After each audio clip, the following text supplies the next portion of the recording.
하시니라. 아멘. 팬데믹으로 전 세계에 타격을 입지 않은 곳이 없습니다. 여러분 가정도 마찬가지리라 생각합니다. 많은 분들이 건강이 상하시고 또 경제적인 어려움도 겪으시고 코로나 블루 같은 심리적인 어려움도 많이 겪으셨죠. 교회도 예외가 아닙니다. 교회의 모든 사역이 타격을 입었습니다만 그 중에서도 가장 피해가 큰 곳을 하나 고르라면 저는 그 소그룹 사역이라고 답하고 싶습니다. 한국 목회 데이터 연구원의 지용근 대표가 내놓은 자료를 보면 팬데믹으로 여러 교회가 예배에 어려움을 겪었지만 어떻게든 예배는 현장 예배가 안 되면 온라인 예배로라도 드리려 애를 썼습니다만 한국 교회 70%가 10개 중 7개 교회가 소그룹 사역은 중단할 수밖에 없었습니다. 우리로 치자면 구역, 순, 목장, 셀 같은 이런 사역은 우선순위에서 예배에 밀렸던 것이죠. 그래서 10개 중에 7개 교회가 사역을 하지 못했습니다.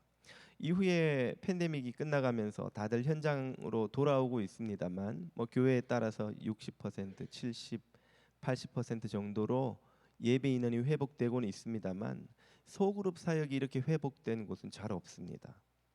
소그룹 사역은 아직도 한참 위축되어 있고 그 상황에서 벗어나지 못하고 있다는 말이죠. 이런 추세는 교회 선교 사역에 큰 장애가 됩니다. 왜 그런가 하면 소그룹에 참여하는 이들과 참여치 않는 비참여자들을 비교할 때 교회 사역에 참여하는 다른 교회 사역에 참여하는 비율이 현저히 차이가 나기 때문입니다. 지금 보시는 표에서 오렌지는 소그룹 사역 참여자이고 블루는 비참여자죠. 소그룹에 참여하지 않는 이들보다 참여하는 이들의 교회 사역 전반에 참여하는 율이 월등히 높은 걸 확인할 수 있죠. 이는 전도에서도 두드러집니다. 전도 사역에 참여하는 소그룹 참여자 역시 비참여자들보다 더 적극적이어서 그 차이가 약 5배나 이릅니다. 그 결과 전도의 열매가 당연히 위축될 수밖에 없죠. 실제 통계가 이 결과를 말해주는데요. 팬데믹 이후 새신자들의 등록 비율이 팬데믹 이전에 비해서 16%에 그칩니다.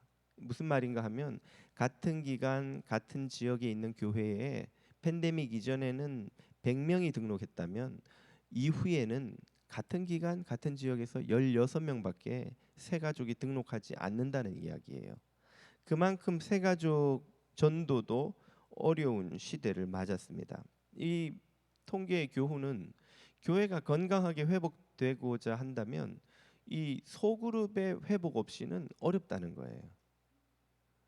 교회가 소그룹, 구역, 순, 목장, 셀 사역의 회복 없이는 교회의 건강한 사역이 회복되기 어렵다는 것입니다. 이런 위축은 우리 교회도 예외가 아닙니다. 2023년 선교적 교회로 체질이 변화되기를 바라는 우리 교회에서도 시급하게 회복되어야 할 사역이 있다면 바로 소그룹 사역, 구역 사역이라 하겠습니다. 지난 화요일에 팬데믹 이후 처음으로 구역 일꾼 모임을 8팍 예배당 본당 지하 친교실에서 가졌습니다.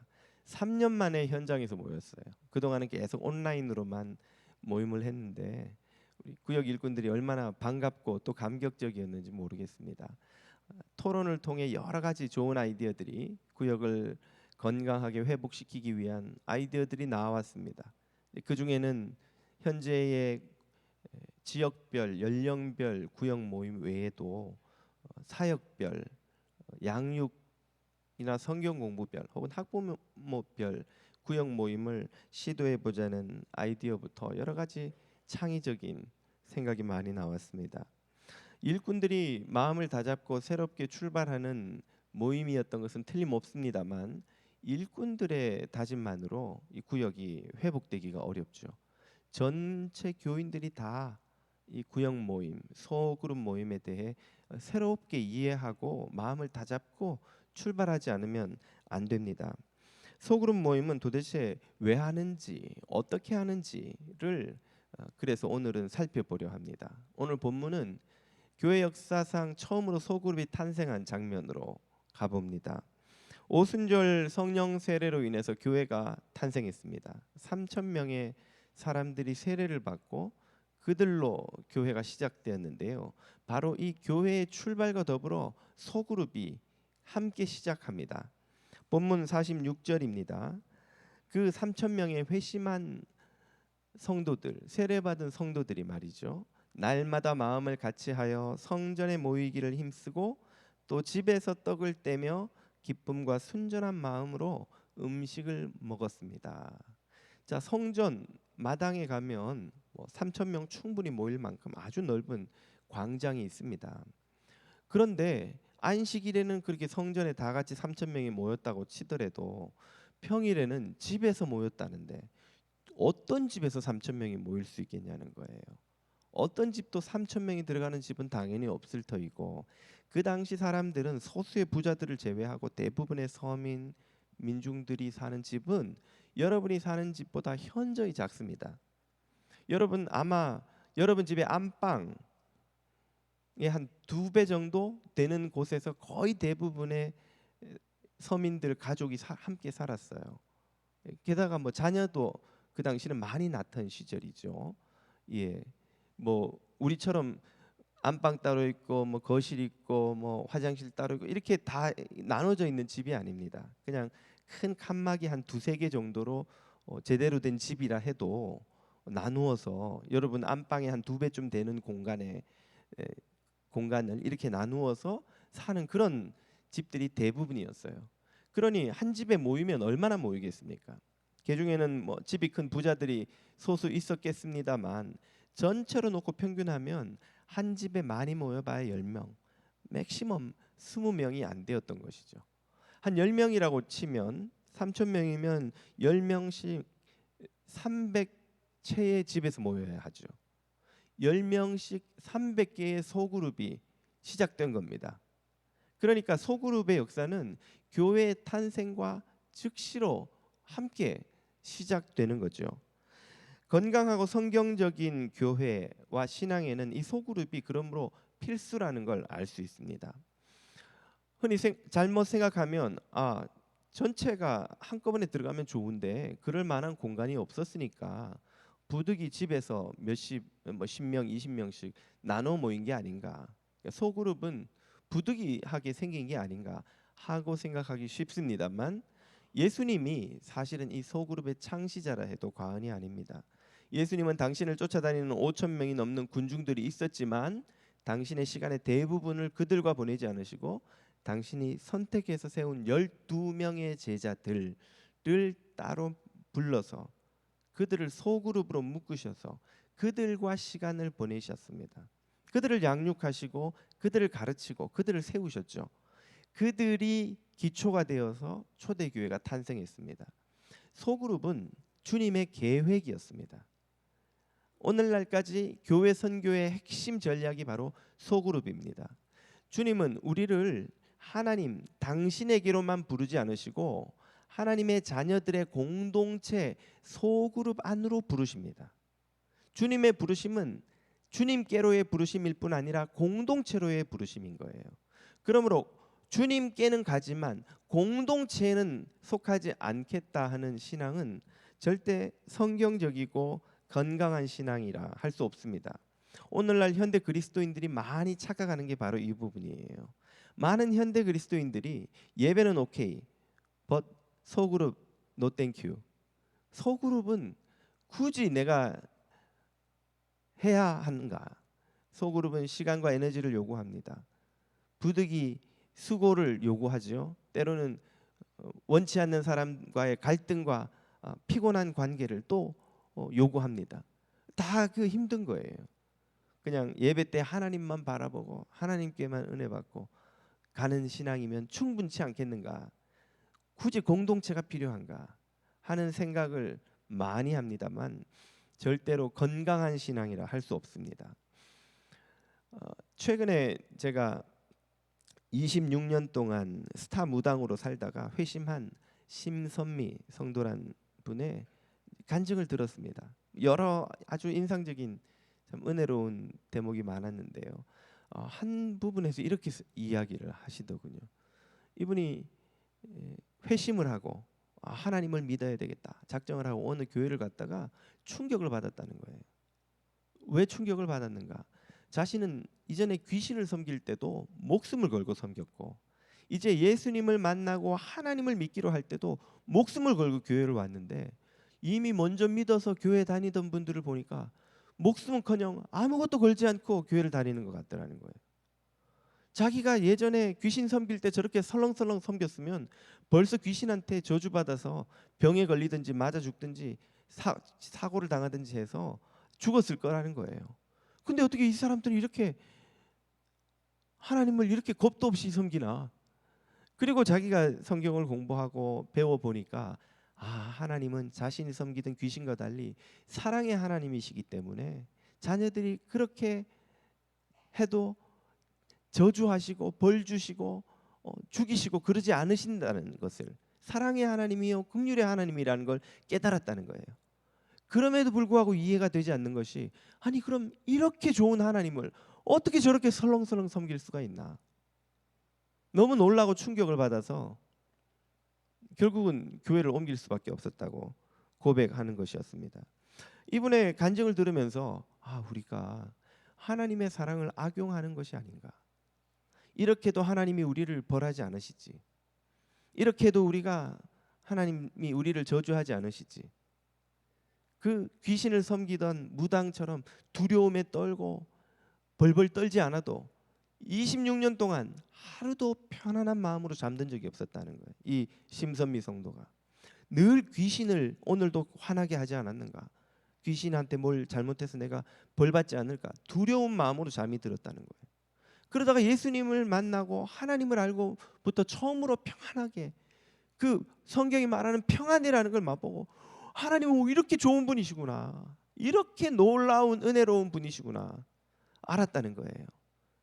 그런데 우리는 하나님이 우리를 그렇게 두렵게 만들고 저주하시고 벌 주지 않으시니까 그것을 악용하고 두려움 없이 하나님을 충성되이 섬기지 않는 삶을 살아가는 것이 아닌가 하는 두려움이 제 마음에도 들었습니다.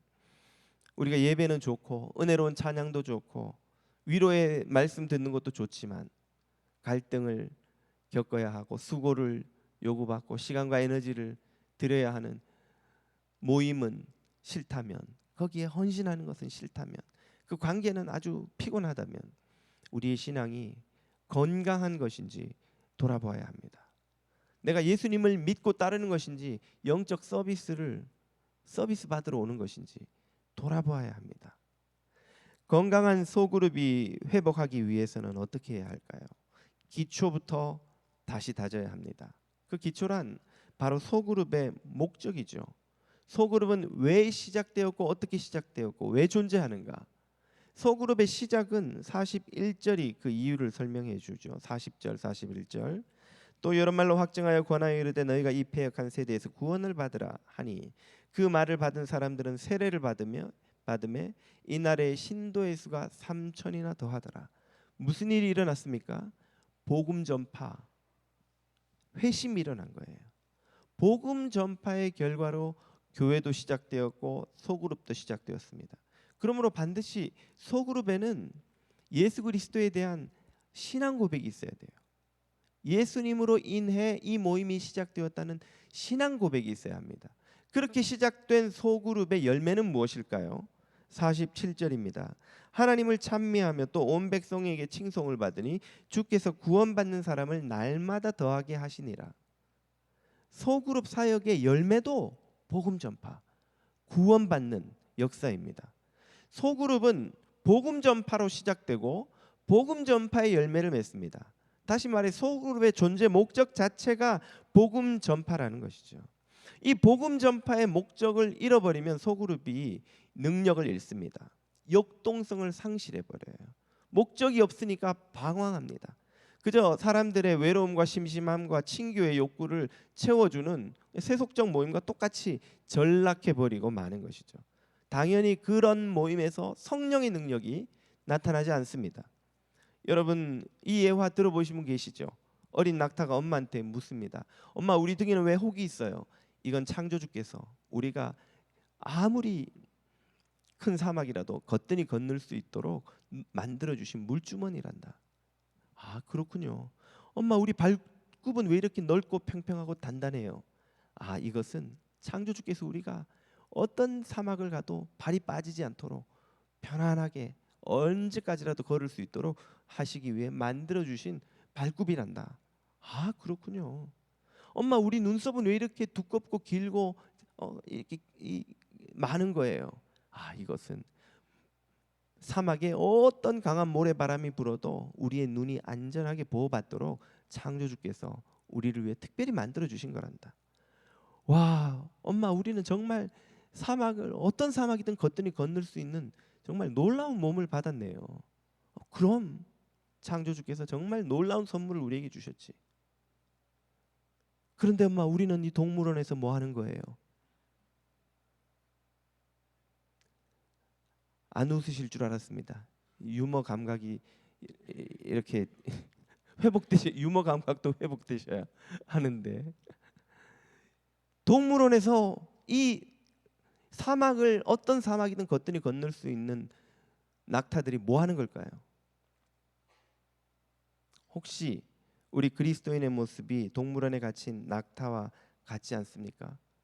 주님은 우리에게 성령의 능력을 주시고 구원의 투구와 의의 흉배와 진리의 허리띠와 복음의 평안에 예비한 신을 신고 믿음의 방패와 성령의 검을 들고 마귀의 악한 화정과 싸워 잃어버린 영혼을 죄와 죽음과 멸망으로부터 구원하여 천국 백성이 되게 하는 이 놀라운 사명을, 이 위대한 사명을 부여받았는데, 우리는 그저 안전하고 편안하고 방해받지 않는 안락한 스스로 만든 감옥에 갇혀서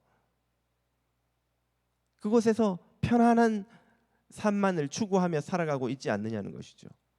구원의 투구가 왜 필요합니까? 의의 흉배, 평안의 복음에 예비한 신, 진리의 허리띠가 왜 필요합니까?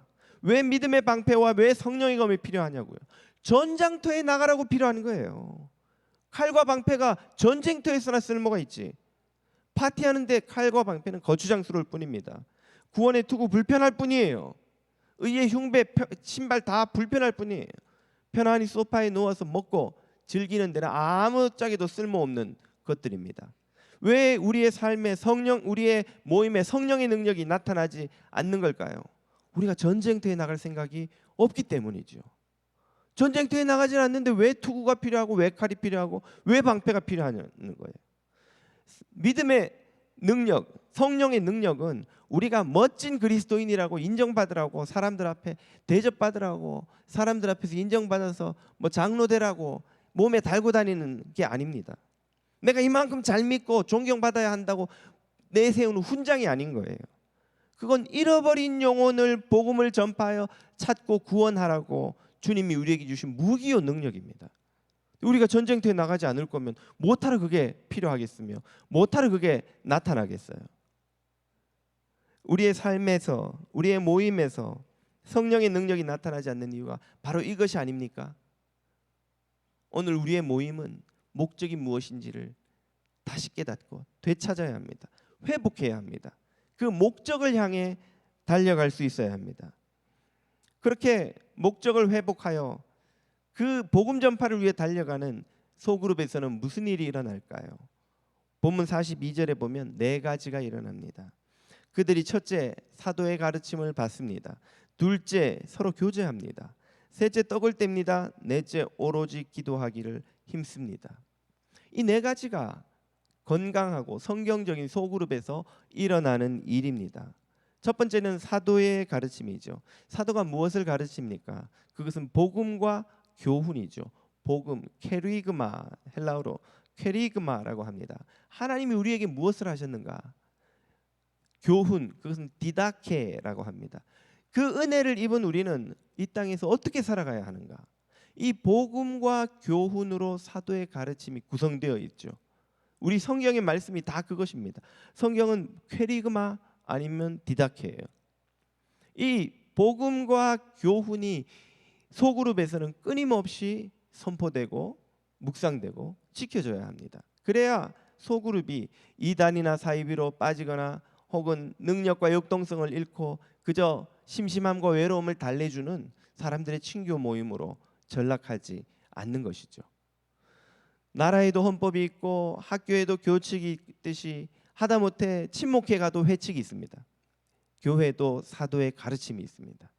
이 복음과 교훈이 날마다 우리 모임에서 선포되어야 하기 때문에 우리는 구역 모임을 늘 말씀을 공부하는 것으로 시작하는 것이죠.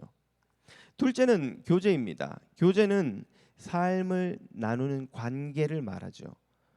우리 구역 안에서 부서 안에서 형제 자매들이 서로의 삶을 나눕니다. 어떤 삶을 나누나요? 오늘은 진짜 맛있는 거 먹었어. 막 랍스터 진짜 맛있는 집이 있는데 그 집 인포메이션 내가 보내줄게. 그것도 교제라 하겠습니다만은 이 성경이 말하는 교제란 하나님이 주신 말씀과 우리 삶 사이에 거대한 간극을 메우기 위해 성령의 도우심을 받아 살아가는 삶을 말하는 것이죠.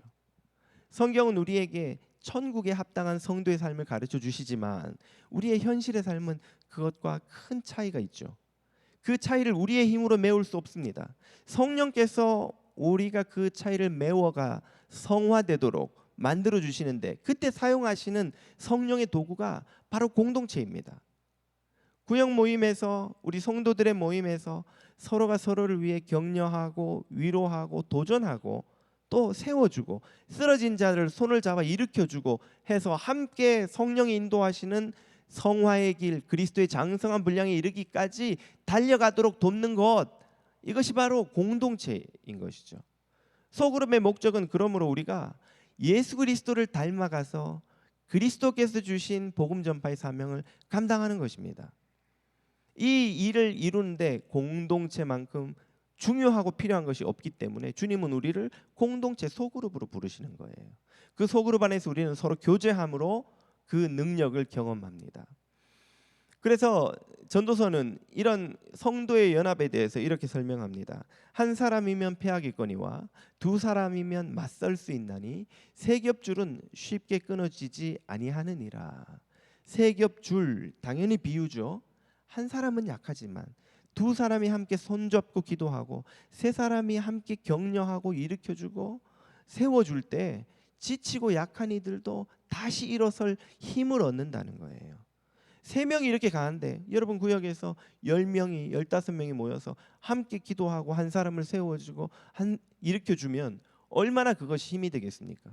여러분 인생의 고난을 만나서 지치고 외롭고 힘들 때는요, 정말 한 사람만 날 위해서 기도해주고 한 사람만 전화해주고 한 사람만 텍스트해줘도 엄청난 힘이 돼요. 날 위해 기도해주는 사람이 있구나, 나와 함께 이 고난을 겪어주는 사람이 있구나, 나를 응원해주는 사람이 있구나. 그래서 얼마 전에 저도 유튜브에서 어느 상담 전문가의 강의를 들었는데요, 그분이 그러시는 거예요. 그분이 자신이 상담을 해주는 사람이지만 자신의 환자가 아플 때 또 어려움을 만났다는 이야기를 들었을 때, 간접적으로 들었을 때, 야, 내가 텍스트를 해주는 게 맞을까, 전화를 해주는 게 맞을까, 괜히 힘든 사람 더 섣부르게 위로했다가 힘들게 만들고 상처 주고 혹은 낙심케 할까봐 망설여지더라는 거예요. 그래서 안 하기도 하고 해도 조심스럽게 하고 이랬는데 본인이 어려운 일을 겪었다는 거죠. 자신이 너무 엄청 인생에 힘든 일을 겪어서 괴로운데 그 자신이 상담했던 사람들 몇 사람이 자기한테 텍스트로 선생님 이런 일 겪으셨다면서요, 지금 선생님 힘내십시오, 제가 선생님 위해 응원하겠습니다. 막 그 하루 종일 그 텍스트를 봤다는 거예요. 와, 이 사람이 나를 정말 염려해 주는구나, 이 사람이 정말 내게 날 위해서 이렇게 마음을 쓰는구나. 그러면서 진짜 고난을 겪을 때는 한 사람이 옆에 있는 게 얼마나 힘이 되는지를 자신이 겪어보고는 깨닫고 그 다음부터는 상담할 때 그런 사람들한테, 어려움을 겪는 사람들한테 다가가는 것을 주저하지 않는다는 거예요. 텍스트하고 혹은 전화하고 작은 힘이지만 내가 선생님의 힘이 되어 드리겠습니다. 힘내십시오. 그렇게 하더라는 거예요. 성도의 교제에는 힘이 있습니다. 한 줄, 두 줄, 세 줄도 그렇게 강한데 여러분 10명의 성도가 함께 구역에 모여서 서로를 격려하고 위로하고 지지하고 할 때 얼마나 큰 힘이 거기에서 나타나는지 모릅니다. 두세 사람이 내 이름으로 모인 곳에 더구나 거기 성령의 이름으로 예수의 이름으로 모였을 때 그 힘의 능력은 얼마나 큰지 모릅니다. 그 구역 모임을 통해서 이 성도의 교제를 통해서 성령이 역사하시는 것을 여러분이 경험하시기를 축복합니다. 세 번째는 떡을 뗍니다. 이 떡을 떼는 건 나눔을 말하는 거예요. 정확히는 이 떡을 떼면 성찬식입니다. 근데 우리가 하는 성찬식은 예식화된 것이고 초대교회 성찬식은 같이 먹는 저녁이었어요. 만찬이었습니다. 대개 평일날 저녁에는 성도들이 밤늦게 대개는 이제 가난한 사람들일수록 밤늦게 옵니다. 일이 늦고 혹은 종이나 노예들이 주인이 다 잠들고 나야 집에서 빠져나올 수 있기 때문에 부자들은 언제든지 올 수 있죠. 그런 상황이 고린도서를 읽어보면 자세히 나옵니다만 당시 성찬식은 주의 이름으로 모여서 기도하고 축복하고 다 함께 먹는 식사였어요. 이 식사가 얼마나 귀하고 큰 섬김인지 모릅니다. 요즘도 참 얼마나 우리는 풍요롭게 삽니까? 이런 세상에서도 밥 한 끼 대접하는 건 고마운 일이죠. 누군가가 밥을 먹자고 초청하는 건 정말 반갑고 좋은 일이죠. 당시에 밥을 한 끼 함께 먹는 것은 이 정도의 친교의 의미를 넘어서는 거예요. 생존의 문제를 해결하는 것입니다. 당시에는 대부분의 고대 사회가 그랬듯이 팔레스틴의 가난한 서민 민중들도 하루 두 끼를 먹었고 그 두 끼도 종종 다 채워 먹지 못했습니다. 매일매일의 과업이 뭐냐? 두 끼를 먹고 잠드는 거예요. 그들이 뼈 빠지게 일용직으로 혹은 남의 집에 품삯으로 종노릇하며 성경에 보면 포도원에 들어가 일하는 품삯 노동자 이야기들이 많이 나오죠. 많은 민중들이 그렇게 생계를 이어갔습니다. 그렇게 왜 하느냐? 그렇게 해서 오늘 저녁에도 아내랑 아이들이 뭘 먹고 자야 되는 거예요. 하루 두 끼를. 그걸 못 먹고 자면 당연히 배가 고프죠. 여러분 저녁 안 먹고 주무시면 배고프시죠? 그 배고픔과는 비교할 수 없는 거예요. 그거는 다이어트를 위해서 안 드신 거고 왠지 밥이 맛이 없어가지고 오늘 좀 입이 짧아서 안 드신 거고 아침에 아우 새벽에 일어나 뭐라도 먹어야지 먹을 게 쌓여 있는 배고픔이에요. 아침에 일어나도 아무것도 먹을 게 없는 배고픔이 있습니다. 이게 먼 나라 일이 아니잖아요, 여러분. 불과 한 세기 전에 우리 부모님들이 그렇게 살았어요. 보릿고개 넘기면서. 얼마 전까지 북한의 큰 흉년들 때면 장마당에 아이들이 굶어 죽어간다는 이야기, 탈북자들의 간증을 들어보면 심지어 인육을 먹고 살아가는 이야기까지 지난 세기 이야기가 아니에요. 지금도 북한 같은 곳은 그런 삶의 환경에 처해 있습니다. 하물며 2000년 전에 로마로부터 가혹한 수탈을 당하던 식민지 땅에서 지금 21세기보다 삶의 환경이 좋았겠어요? 대부분의 교인들은 가난한 사람들이었어요. 그들이 교회 와서 밥 한 끼를 먹는 건 생존의 문제를 해결하는 중요한 미션이었습니다.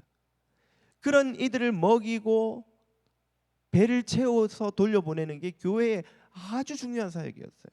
그래서 사도행전을 보면 이런 장면이 자주 나옵니다. 사도행전 4장 이 바나바가 누굽니까? 마가의 다락방에 나오는 그 마가의 외삼촌이죠.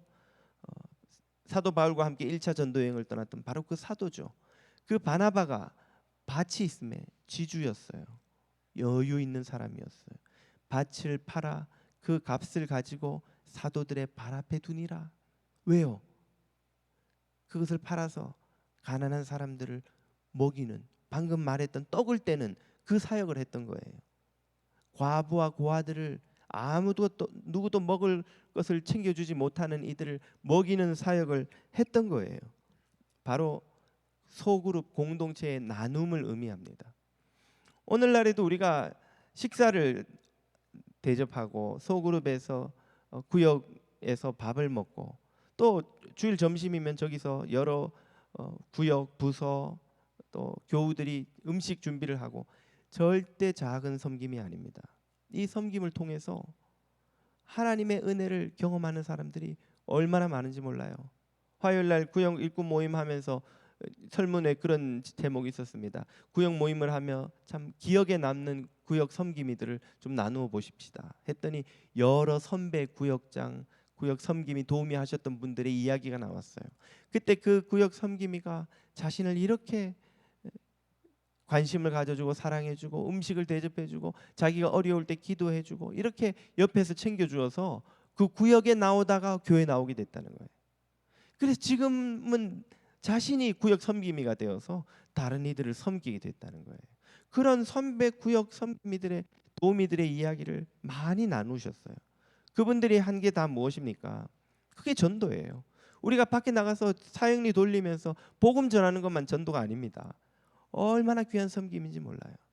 문혜정 선교사라고 지금은 한국에서 사역하고 있는 제 친구 신대원 동기 목사가 있습니다. 남편이 의사예요. 같이 카자흐스탄에서 두 사람이 서약한 바가 있어서 결혼 전에 우리가 결혼하고 너는 의대 마치고 나는 신학교 마치면 같이 선교지에 가서 인생의 11조를 드리자. 그래서 카자흐스탄에 가서 3년인가 4년인가를 이제 섬기면서 그 의대 교수로 섬겼어요. 거기 의대 학생들 이제 카자흐스탄의 의료 시설이나 교육 시스템이 미비하니까 데려다가 의료의학 가르치고 또 집에서 성경 공부시키고 그러는데 이 와이프인 문혜정 목사는 하는 일이 주구장창 그 남편이 그 아이들 데리고 와서 가르치고 성경 공부하면 밥하는 것밖에 없는 거예요. 애들이 얼마나 많이 오는지 그 밥 하루 종일 밥하다가 시간이 다 선교지에서 다 가버렸어요. 내가 목사인데 내가 학벌이 이렇게 좋은데 내가 어느 대학 나왔는데 나도 얘네들 성경 공부 가르치고 제자 훈련하고 싶은데 밥을 하느라고 자기는 제자 훈련할 시간이 없는 거예요. 하루는 너무 속이 상하고 막 철량하고 하나님께 원망이 돼서 하나님 앞에 그렇게 막 투덜댔다는 겁니다.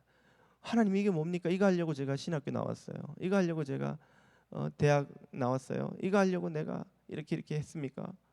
여기까지 저를 보내셨으면 저도 남편도 의사가 되어서 저렇게 섬기지만 나도 목사로서 좀 섬겨야 될 거 아닙니까? 하고 막 하나님 앞에 원망의 기도를 드리니까 하나님이 마음에 그렇게 음성을 들려주시더라는 거예요. 혜정아, 넌 지금 나의 배고픔을 채워주고 있는 거야.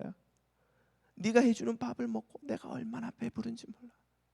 네가 먹이고 있는 이 카자흐스탄의 젊은이들, 이 카자흐스탄의 미래를 책임질 젊은이들을 네가 먹일 때 내가 배가 부르다. 내가 고맙다. 내가 너무 고마워서 내 배부른 게 얼마나 행복한지 모른다. 문혜정 목사의 마음에 그 음성이 들려오더라요. 그 순간 하나님의 음성을 듣고 깨닫고 눈물을 흘리면서 회개를 했다고 간증을 하는 겁니다. 하나님, 제가 불평하고 원망한 거 용서해 주십시오. 이게 얼마나 귀한 섬김인지 모르고 내가 몰랐던 것을 회개합니다. 그리고는 기쁘게 부부가 섬기다가 지금 한국으로 돌아와 다른 사역을 하고 있습니다. 우리 구역에서 음식을 나누고 함께 섬기는 것 정말 귀한 섬김입니다. 여러분, 이 각 부서에서 또 점심 식사 봉사로 섬기는 것 정말 귀한 사역입니다. 그것이 곧 복음 전파입니다. 그리고 네 번째로 일어나는 일이 기도에 힘쓰는 것이죠. 사도의 가르침을 받아 서로 교제하며 나누고 섬기는 것이 목재라면 기도는 이 위에 기름을 붓고 불을 붙이는 것입니다.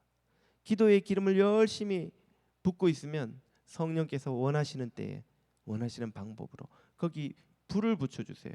그래서 우리가 걱정 근심에서 헛된 염려와 두려움에서 해방되어 하나님 나라와 의를 구할 수 있도록 우리를 일으키시는 능력이 기도를 통해서 일어납니다. 기도는 터보 엔진과 같아서 차에 터보 엔진을 달고 달리면 평소보다 훨씬 빨리 달리죠.